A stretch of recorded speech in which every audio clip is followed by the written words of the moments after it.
Hola, bienvenido. Estamos otra vez en la clase de introducción a la cultura hispánica. Seguimos en el módulo 1, la fundación de la cultura, aspectos históricos de la lengua española, pero ahora empezamos la unidad 2 y vamos a tratar del mundo hispánico, pensando un poquito al respecto de los orígenes y desarrollo de la lengua española o castellana. Bueno, para pensar sobre la lengua española necesitamos retroceder muchísimo en la historia, en el tiempo, y pensar en los orígenes de las lenguas en la península ibérica. La península ibérica, la región en Europa, cerca del Mediterráneo y del Océano Atlántico, donde están España y Portugal, España y Lusitania. Tenemos aquí, como les muestra exactamente el mapa, pensando estos orígenes, lenguas prerrománicas, es decir, antes de la colonización romana, del Imperio Romano, tener influencia en el territorio.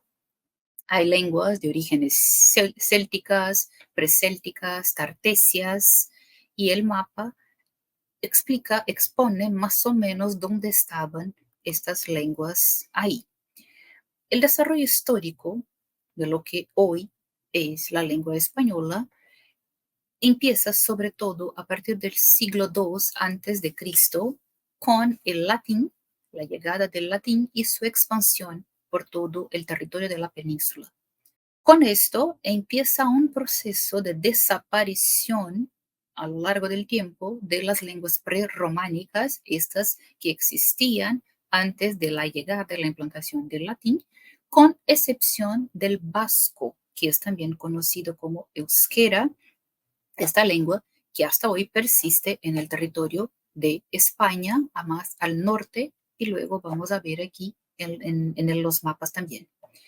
Ya en el siglo V se puede notar la presencia de los visigodos y esta presencia de este grupo agrega nuevas palabras a la lengua latina.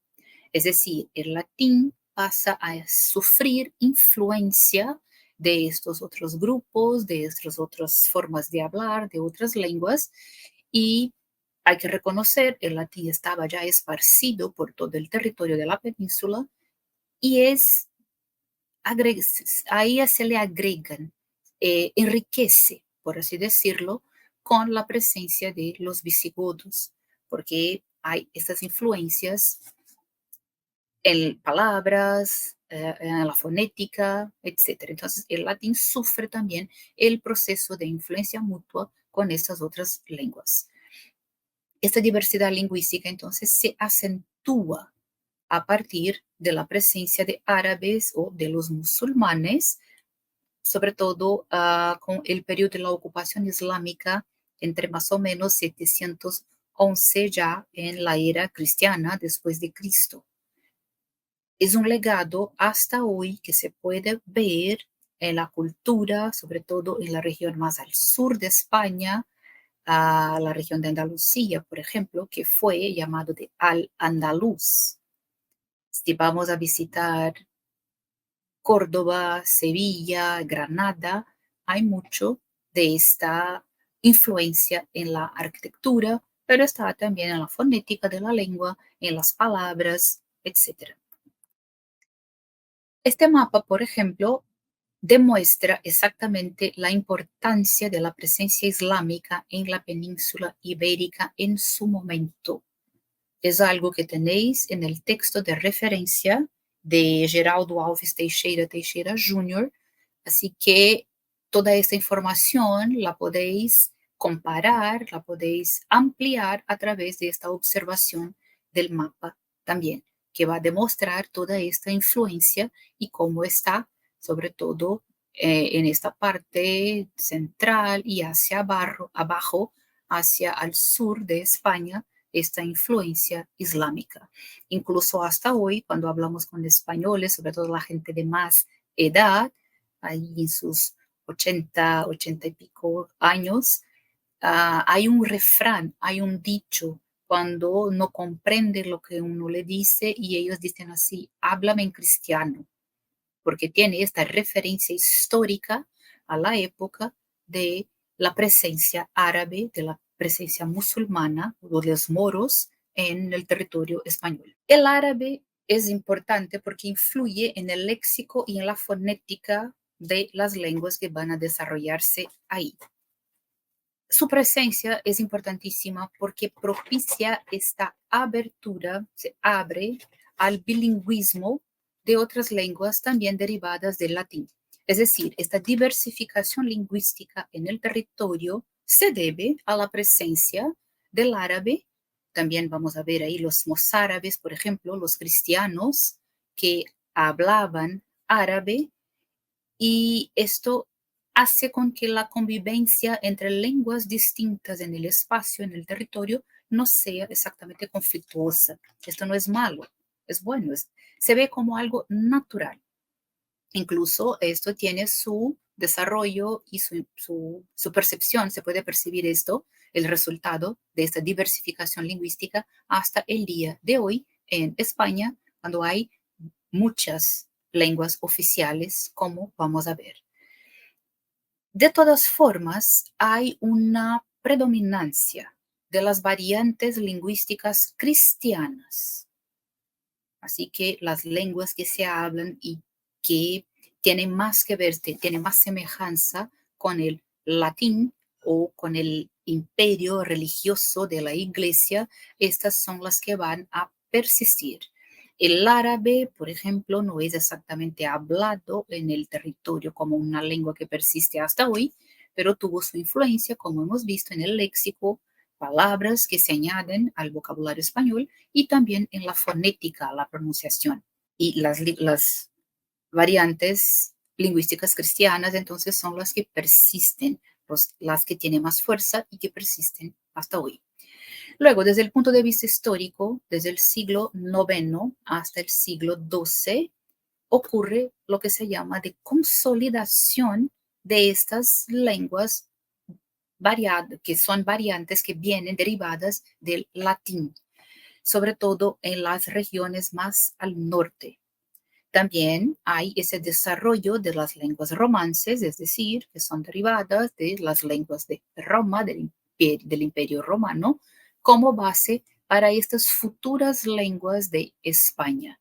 Por favor, fíjense con atención en el material de lectura, porque es importante comprender que la lengua castellana o español que se hablaba en, bueno, español no porque sería un anacronismo, pero la lengua castellana que se hablaba en aquella ocasión, el koiné, por ejemplo, no era exactamente la misma que sigue hasta hoy. A lo largo del tiempo va sufriendo las modificaciones naturales. Una lengua que es hablada por muchísimas personas es dinámica, siempre se añade, siempre cambia, pero igual este desarrollo fue muy importante a partir de esta época, el siglo IX al siglo XII.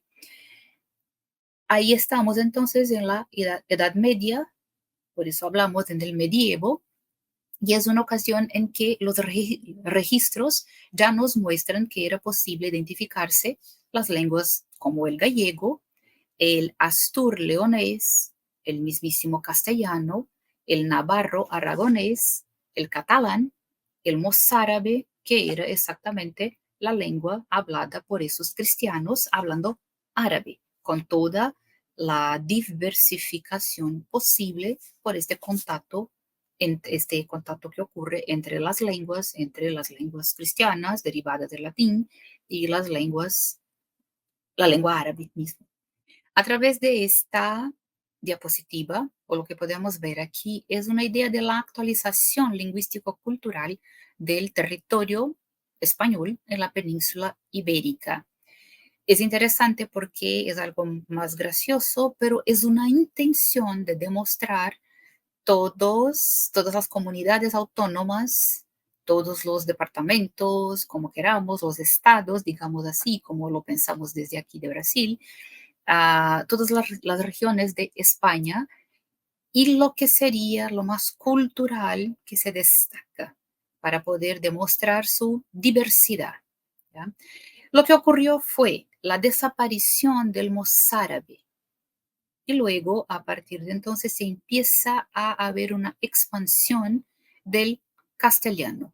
Esta región que sería más al centro norte de la región de España, más al centro norte del país de España, de lo que sería España, que es donde va a desarrollarse entonces la lengua conocida como castellano. Así que hay que pensar cómo fue exactamente el origen y cómo se dio la expansión del castellano por todo el territorio. La región era donde estaba, sobre todo más al norte, y el vasco convivía ahí. Era una región de los castillos que viene también de esta influencia de los árabes, etcétera, o del latín Castilla, Castella, Castellum, región de muchísimos castillos. Había sobre todo una presencia militar de defensa del territorio para la expulsión de los árabes y todo, así que tiene que ver con una idea de compartimiento militar. Es una palabra que viene desde este contexto más de defensa, de guerra, de los militares. Los que ahí vivían y que hablaban eran montañeses y vascos que se destacan en la defensa de esta región, la región que también donde fue que se desarrolló el astur leonés, una lengua de aquel entonces, de esas regiones que eran muchísimas lenguas que eran habladas por esas regiones ahí. Como lengua, el castellano entonces se desarrolla a partir del centro norte español. Era una región donde también había el habla vasca, el vasco que también permanece, pero pierde influencia, digamos así, mientras que el castellano empieza a ser más conocido, muchísima más gente empieza a hablar. El castellano se deriva entonces como un romance derivado del latín en contacto con el euskera, con el mismo vasco, en la región de Castilla. Por eso, Castilla, castellano. Así que en los siglos X y XI, en la península ibérica, lo que va a pasar es este proceso que termina por ser más natural. El castellano empieza a expandirse a otros lados del territorio. Estábamos en el centro norte, ahora también empieza a expandirse al sur, hacia el sur, el este, oeste, y llega a ocupar toda la región central. Esto es importante porque es un proceso natural, incluso de movimentación mismo de la gente que sale de un sitio a otro, quizás por ser una lengua romance entre el castellano y el vasco, era más fácil que la gente pudiera aprender a hablar el castellano, aunque no fuera un contexto en que la gente podía leer, escribir, etcétera, pero por la proximidad, por ser una lengua romance, por ejemplo, hay otras lenguas que se desarrollan ahí, así que tiene más cercanía al catalán, al gallego, por ejemplo, que el vasco. El vasco es totalmente distinto. Bueno, así que esta expansión genera que el castellano llega a absorber de modo general otras lenguas habladas en la región, como el leonés o el astur leonés y el navarro aragonés. Una importante cuestión también es que empieza a haber un prestigio en la utilización de la lengua castellana. La región donde está Madrid, por ejemplo, la región donde estaba el poder político, los reyes, etcétera, claro que esto tiene una influencia. Es importante hablar la lengua de la corte, la lengua de los reyes, la lengua de los poderosos. Así que empieza a tener este prestigio, es mucho más útil para los procesos naturales que ocurren entre los grupos, las comunidades, el comercio, los viajes, las movimentaciones, etcétera, el control político, el control militar, etcétera. La región de Castilla tiene una importancia grande también en la reconquista. reconquistar los espacios del territorio español donde había los árabes para los españoles, para la iglesia. Esto va a ocurrir en la época incluso 1492, mismo año de las navegaciones, la descubierta de América, porque los reyes católicos, Fernando e Isabel, consiguen este poder y consiguen de unas, por sus tratos políticos, su forma de gobernar, consiguen entonces esta idea de la reconquista y luego salir y conquistar otros espacios también. Así que el castellano gana esta relevancia político-religiosa y esto es determinante. El papel del poder político y el poder religioso son muy determinantes en este desarrollo de las lenguas en España. Determinan las que van a sobrevivir y las que van a perder importancia o incluso estar más cerradas ahí en determinados espacios. Con la retomada del dominio cristiano, las consecuencias más visibles son esto. Hay tres lenguas sobre todo que se desarrollan y ganan su estatus de especificidad. El mismísimo castellano, como ya hemos visto, pero también el gallego, esta región que está entre España y Portugal, el gallego distinto, claro, del portugués, porque estamos hablando aquí del territorio español, pero hay muchos puntos de contacto con la lengua portuguesa también. Y luego el catalán al este, donde está Barcelona, la región de Cataluña, y Barcelona que va a revestirse de importancia en este proceso de reocupación cristiana. Así que de verdad, cuando pensamos hoy día en España, quizás sean las dos ciudades que vengan a la mente de la gran mayoría de la gente, Madrid, la capital, pero también Barcelona en Cataluña, porque su relevancia sigue, persiste hasta hoy. ¿Qué pasó con las demás lenguas? Porque no son tan solo estas tres lenguas importantes en España. Algunas de estas lenguas van a quedarse más aisladas en determinadas regiones. Y luego, algunas lograron, de hecho, sobrevivir hasta hoy, como es el caso del vasco, que está muy restricta hoy día hacia el norte de España, pero otras también que existen, persisten, pero su futuro fue que llegaron a ser considerados dialectos más regionales y no tienen el estatus de lengua. En España hay 4 lenguas oficiales, que es el castellano o español, que llegó a expandirse por todo el territorio y ahora tiene la identificación con el nombre del país, castellano o español, luego el gallego, el catalán y el vasco. Otras también existen, persisten a esos defensores, pero no tienen este estatus exactamente igual como lengua oficial.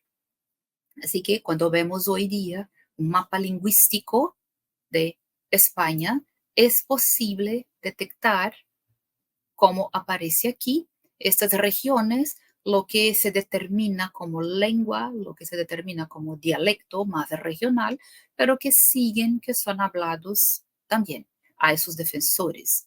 El castellano español, luego el gallego, el euskera o vasco, catalán y valenciano. Muchísimos van a decir catalán es una cosa, valenciano otra, entonces, pero están ahí, comparten más o menos su territorio, como podemos ver en el mapa, el aranés, el asturiano, el leonés y el aragonés. El territorio español, de hecho, es plurilingüístico, lo que es muy interesante. Y luego vamos a pensar lo que pasa en América también con la convivencia del español pese a una colonización de genocidio, de diezmar a muchísimos de los pueblos nativos, por muchísimas razones, en fin, pero hubo una supervivencia también de estas lenguas locales en América. De vuelta a España, entonces, en el siglo XVIII, perdón, en el siglo XIII y en el siglo XIV, ah, el castellano empieza entonces a tener este estatus y luego lo que se determina para su permanencia histórica es quizás que no era una lengua tan aislada. Es el resultado de una mezcla. El castellano es una lengua mixta, intermedia, porque había latín, había el vasco, había esta influencia de otras lenguas, romances, entonces estaba entre una zona intermedia entre lenguas del este, del oeste, de la península. Así que era más fácil tenerla en contacto, distinto del vasco, que era mucho más diferente, mucho más cerrada. Entonces no va a sufrir tanto con los procesos dinámicos de transformación que definen las otras lenguas como lenguas o como dialectos. Quizás por eso, entonces, a esto se deba su sobrevivencia y su permanencia en todo y expansión por todo el territorio. Opuesto a la idea del castellano que surge en la misma región del vasco, el vasco mismo no tuvo este papel tan importante histórico como hemos visto en la Reconquista, pero consiguió permanecer.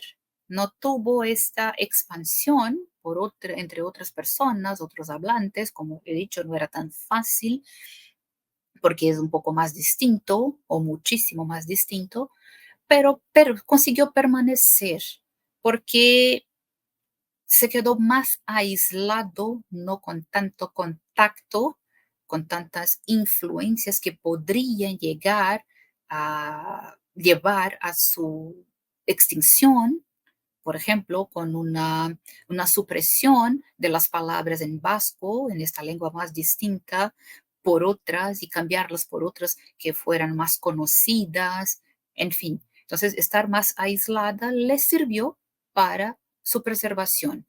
Y también una cuestión importantísima, como una cuestión de identidad cultural lingüística, una preocupación de sus hablantes, de la población, en mantenerlo como algo importante, como su identidad en la región.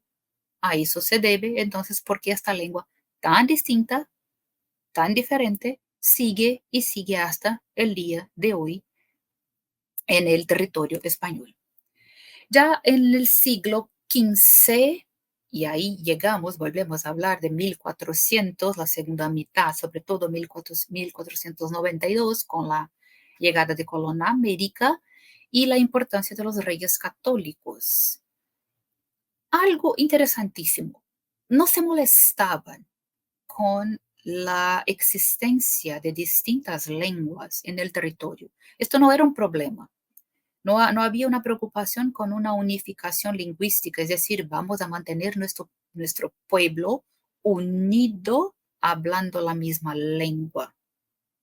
No, no tenían aquel complejo, digamos, de la Torre de Babel, en que las distintas lenguas originaron que los grupos se fueron, la expansión por todo el mundo. Aquí no se veía esto como un riesgo, como un problema. La gente iba a seguir en el territorio español, podría convivir tranquilamente porque la idea de unificación era hecha de otra forma, sobre todo la religión. No es por nada que Isabel y Fernando son conocidos como reyes católicos. Están directamente ligados a esta otra forma de poder, no es la corona, pero la religión. Entonces, la religión ya cumplía este papel de mantener la unificación. Las lenguas no eran problema. Entonces, el siglo XV es ese periodo de desarrollo de una cultura literaria en castellano. Así que es otro dato de gran importancia para su preservación, para su expansión y para que llegara a ser, de hecho, la lengua común en todo el territorio. Siglo XV, estamos hablando de la época del Renacimiento, hablando del humanismo, ese movimiento hacia lo humano es importante, así que hay un movimiento inicial para valorización de estas lenguas, de todas las lenguas, y luego son las lenguas que la gente habla, que están ahí viviendo, que organizan la vida social, la vida política, la vida cultural, y luego el latín, que es una lengua sobre todo para la religión. Esta sí deja de ser utilizada en el territorio. Así que es una lengua a menos, digamos, para estar ahí en competencia con cuál la gente iba a preferir hablar. Así que las demás pueden desarrollarse porque el latín va, deja de ser una lengua para ser hablada en el día a día. Luego hay que reconocer también el marco de la invención de la prensa, porque esto va a valorar el registro de la lengua, el registro escrito y la divulgación de esta escritura. De la misma forma, es la permanencia, es una forma de preservación de la lengua. La estructura de una lengua castellana, la traducción de otros textos para el castellano y esto que está registrado. Esta es nuestra lengua, el registro que vence a la memoria. La memoria es falla, puede fallar, podemos olvidarnos, pero el registro escrito es la preservación. Así que la prensa es importantísima para esto.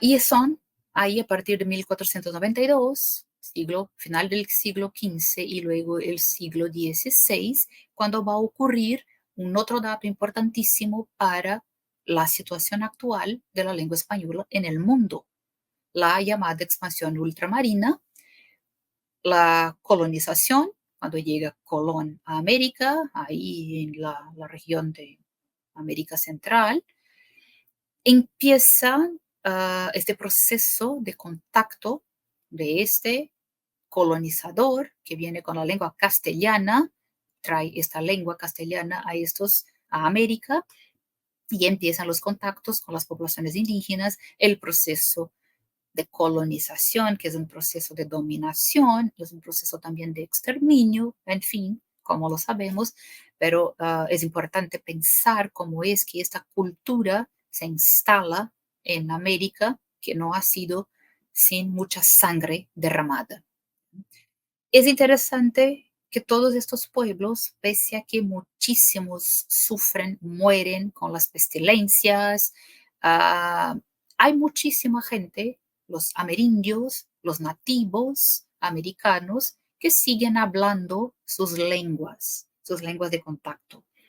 En Brasil también pasa algo muy interesante, que durante muchísimo tiempo Brasil era un país de de esa pluridiversidad, de muchísimas lenguas que se hablaban. Solo cuando Marqués de Pombal hace el decreto para oficializar la lengua portuguesa es que esto empieza a cambiar. Pero durante mucho tiempo lo que se escuchaba en la calle eran muchísimas lenguas. ¿Ya?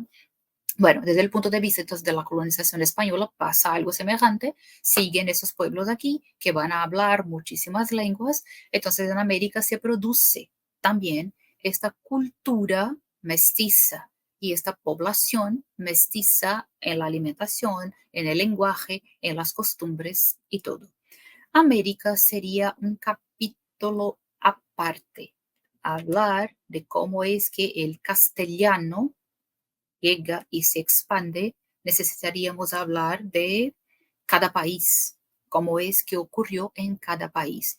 Pero como no hay, aunque hay muchísimas diferencias vocabulares, por ejemplo, sobre todo en el vocabulario, la gramática es lo que vamos a ver, por qué la gramática no cambió tanto, porque hay esfuerzos desde España, los reyes, eso es importantísimo, pero de modo general, cuando hablamos del mundo hispánico, el español peninsular, es decir, de España, o el español, o el español americano de montones de países, desde México hasta el sur de Sudamérica, Ushuaia, Chile, Argentina, y en la punta, uh, es el mismo, es una misma lengua que uno puede comprender, aunque haya un vocabulario vastísimo, variado, con influencia africana, de los afrodescendientes, también de los amerindios, de los pueblos originarios, etcétera, pero se logra comprender. Entonces, América sería un capítulo aparte, mejor dicho, montones de capítulos aparte si fuéramos a hablar, pensar en cómo es que llega a ser la lengua castellana o española que se habla en esos países hasta hoy. De vuelta entonces en España, en la península ibérica, los siglos XVI y XVII, el estatus del castellano es importante porque tenemos esto, un proceso de ascenso de su prestigio, mientras que hay un cierto declinio de las otras lenguas que se hablan en el territorio. Pero igual no hay un proceso de prohibición, no es prohibido. Lo que pasa es que hay el prestigio del castellano porque es la lengua de la corte. Además, es la lengua de la iglesia. Es decir, las dos grandes fuerzas, los dos grandes poderes para la época, su lengua es el castellano. Así que es lengua de prestigio. No hay cómo no serlo. Así que es cuando puede llegar a tener este estatus de lengua nacional, el castellano como lengua de toda la población. Y se empieza entonces a ver muchísimo más, un porcentaje mayor de gente hablando cada vez más el castellano. Otro dato importantísimo, las cuestiones económicas, la proyección internacional. España, Europa de una forma general, como hay muchos países en un territorio más chico, entonces esta proyección internacional por la corte, por la iglesia, hay que recordar que la iglesia católica tiene su sede en Roma, en Italia, así que cómo es que van a hablar los que vienen desde fuera a reconocer el país con esta lengua nacional. Y luego hay este movimiento de fortalecimiento a través de la escritura.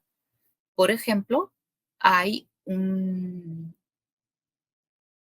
solicitud, digamos así, o un orden de los reyes, de la reina Isabel, para la producción de una gramática del castellano. La producción de una gramática del castellano. Así que esto es importante para mantener la lengua y para dejarla como un registro. Esto es para, de hecho, preservarla y esto le da también un estatus de importancia. En el siglo XVIII, entonces vamos a tener aquí estos intentos, los primeros intentos de una unificación lingüística. La gramática del castellano es anterior. Entonces, de Antonio Nebrija, que produce esta gramática por una solicitud de Isabel, la reina. Entonces ya había esto, la gramática que hace el registro y la preservación del castellano. Luego, el rey Felipe V se preocupa, sobre todo con la región de Cataluña, un movimiento de separación, de tener un poder en paralelo, etcétera. Así que es una preocupación política, un intento de unificación, un intento de no haber una rebelión, así que cree que es necesario hacer una prohibición del uso del catalán. Empieza a pensar esta cuestión, así que vamos a tener una única lengua en Cataluña. Carlos III, que le sigue, va a hacer esto de una forma más marcada. Entonces hay una prohibición mismo del catalán. Mientras que Felipe V empieza la idea, no es tan estricto. Carlos III sí, hay una prohibición del catalán y luego una imposición del uso obligatorio del castellano como lengua de educación y como lengua de toda la administración pública. Todas las formas de organización político-social deberían ser a través del catalán como lengua oficial. Entonces, eso ya es una forma también de marcar y ayuda el desarrollo del castellano. Esa unificación lingüística entonces va a ser reforzada con la creación de la RAE, la Real Academia Española, que tenía como función establecer normas, reglas generales para la estructura de esta lengua, para la preservación. Las gramáticas tienen mucho que ver con esto. Es un intento de preservación de una lengua en un determinado registro. Por eso la gramática, siempre que pensamos en una gramática, nos acostumbramos a pensar como la gramática normativa, es decir, aquella que prescribe normas para decir, este es el buen uso de la lengua. Una lengua bien hablada, bien escrita, tiene que guiarse por determinadas reglas, tales, tales, tales, y la descripción como la tenemos ahí. Así que esto es un documento de autoridad. Y luego, ya que quiere preservar, establecer un modelo, está intentando mantener una idea de pureza de la lengua. Es una gramática de la lengua castellana, un conjunto de reglas de la lengua castellana. Lo que no es del castellano, lo dejamos, porque hay que mantener la pureza de la lengua.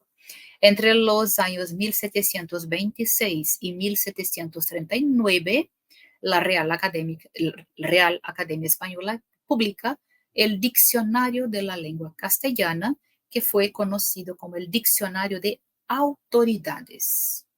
Es decir, el nombre ya lo indica todo, ¿verdad? Son las autoridades para decidir qué es el buen hablar, el buen escribir la lengua castellana.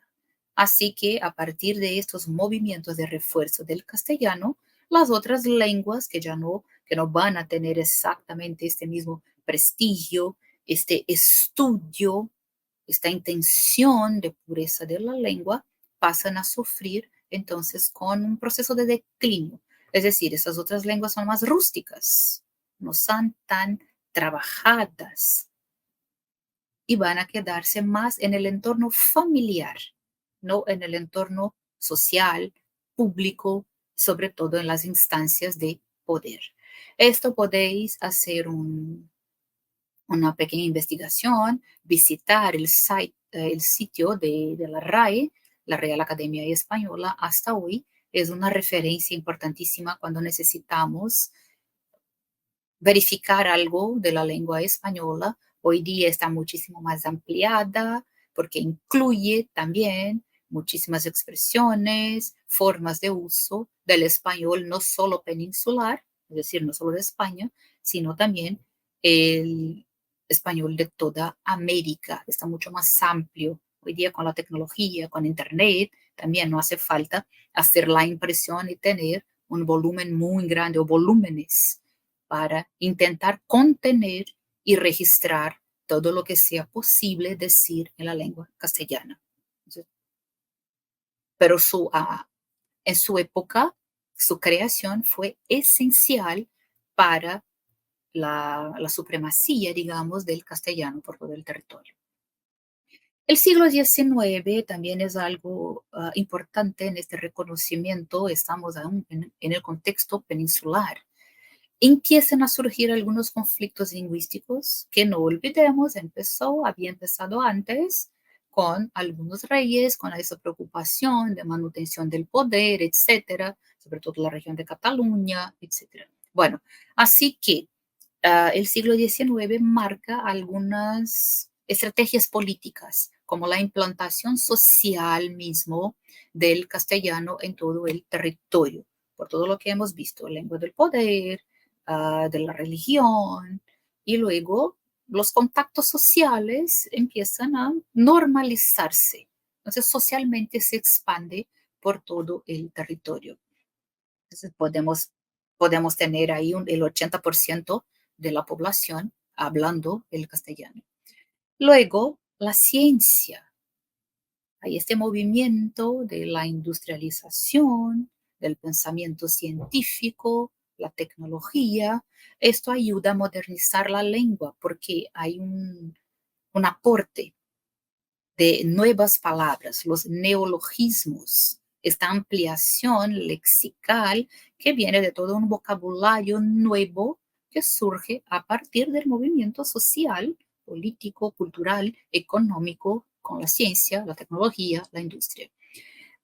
La distinción entre la lengua oficial, esta lengua del poder, la lengua oficial nacional, y las lenguas vernáculas, es decir, las otras lenguas habladas en el territorio o otras lenguas nacionales, locales, etcétera, va a pasar entonces por un revés y va a lo largo del siglo, pasa por momentos en que se desvalora estas lenguas, otros en que hay una recuperación, sobre todo por el romanticismo. ¿Recuerdan? El romanticismo como un movimiento artístico, literario, que se vuelve a un pasado clásico, que se vuelve a buscar que sea lo castizo, lo más español, la relación con la tierra, con el territorio, con la cultura, qué significa ser español. Y hay que reconocer que el territorio es amplio, la cultura son culturas en realidad. Entonces aquí uh, las letras españolas en el romanticismo empiezan a dar destaque también para estas lenguas, otras lenguas habladas, populares. Entonces sí, la literatura promueve, las artes promueven de forma general este renacimiento de algunas otras lenguas. Y entonces vamos a tener una literatura en vasco, luego una literatura en catalán, una literatura en gallego. Y esto es importantísimo, porque el arte es algo que se precia mucho, es trabajar la lengua, no es tan solo la utilidad en el día a día de utilización de una comunicación, no, es algo que se trabaja, uno se esmera en hacer, utilizar el lenguaje de una manera más profunda, más bonita, las bellas artes, ¿verdad? Entonces, la literatura tiene eso, la valorización del lenguaje. En el caso del País Vasco, del Vasco, se destaca una persona, Sabino Arana, en que de hecho empieza a pensar en la importancia de mantener el vasco y utilizarlo como una lengua de identidad, una lengua de cultura, una lengua atrelada a una región. Y luego es un arma política. La identidad española del pueblo vasco es mantener su lengua vasca, su cultura, su literatura o lo que sea. Y luego empiezan esos intentos de separación, un país autónomo, un país distinto, un país independiente y que con mayoría de edad, digamos, que pueda mantenerse por sí solo.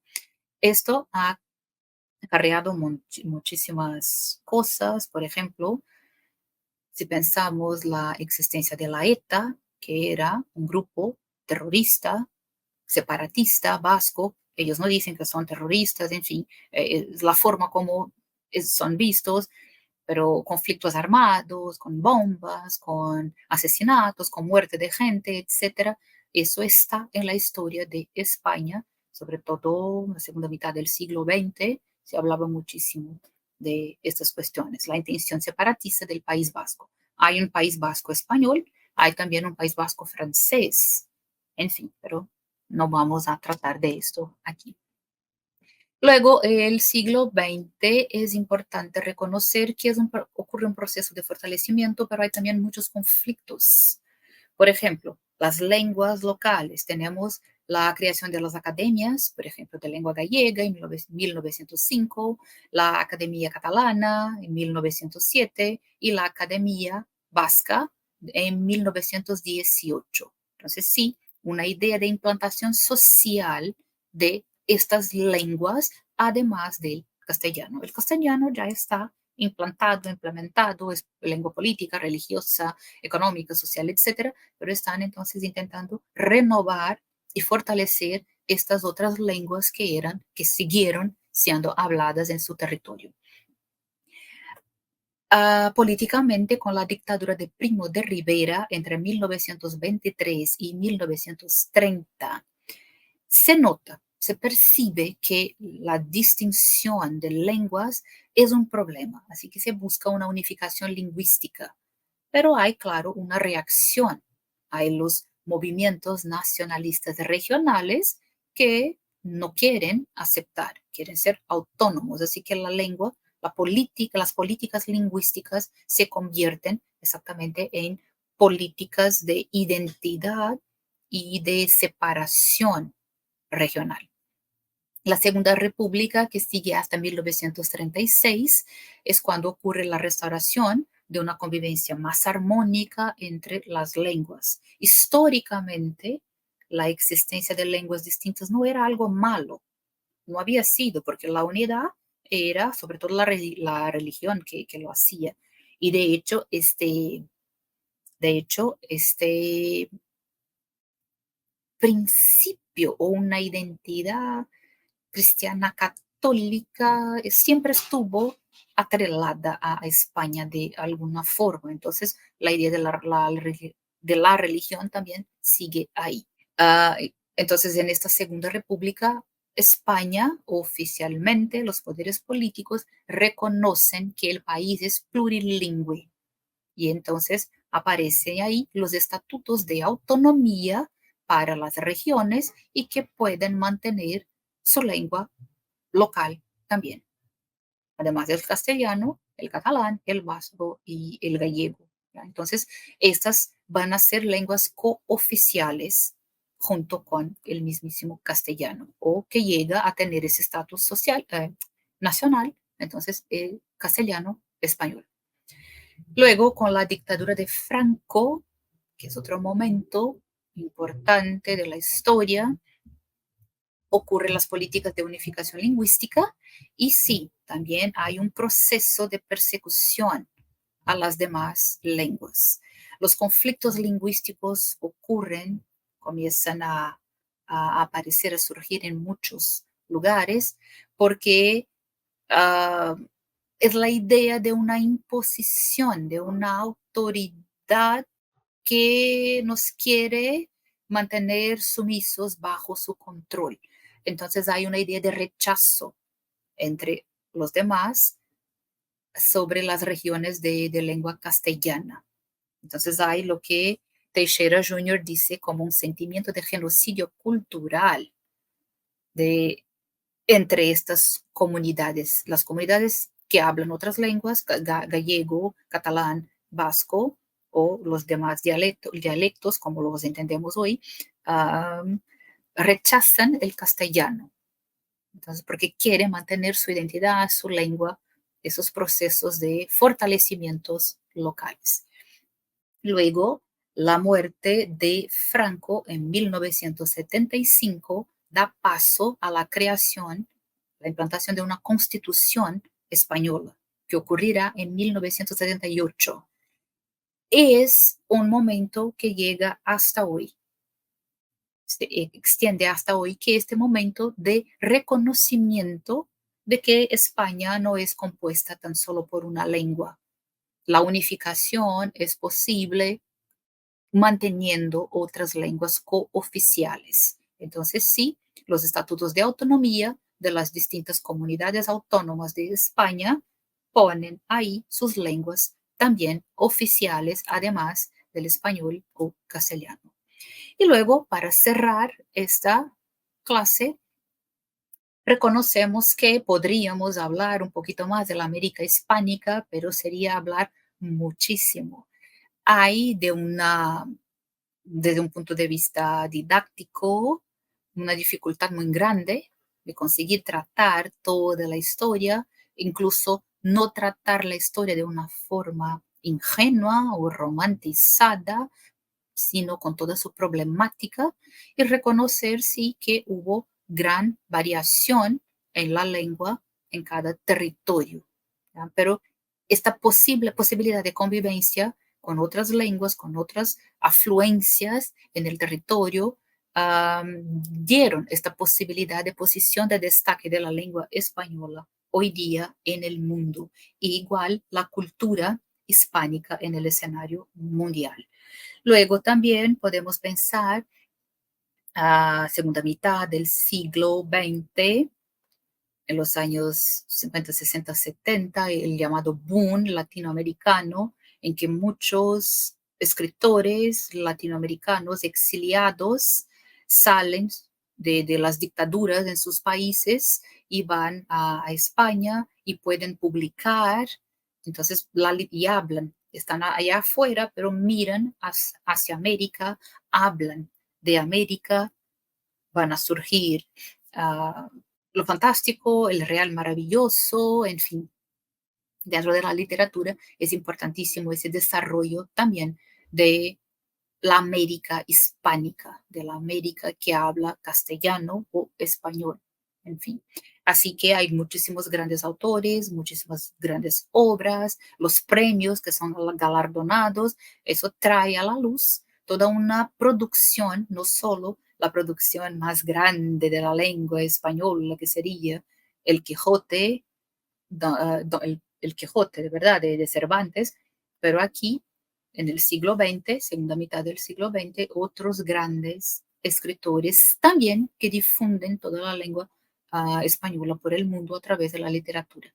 Y luego también hay que reconocer que las manifestaciones culturales distintas que se hacen o que son exóticas, que llaman la atención, la gente que migra, que va a vivir en otros sitios, por ejemplo, una comunidad latina en Estados Unidos es muy grande, la gente que se agrega, que se junta, que mantiene sus tradiciones, que hace sus fiestas, sus manifestaciones, las músicas, los ritmos, el cine, también todo eso contribuye para este desarrollo, para la expansión y para el conocimiento de esta lengua y toda su múltiple cultura o sus múltiples culturas, que sería lo mejor para expresar que es una cultura de hecho múltiple.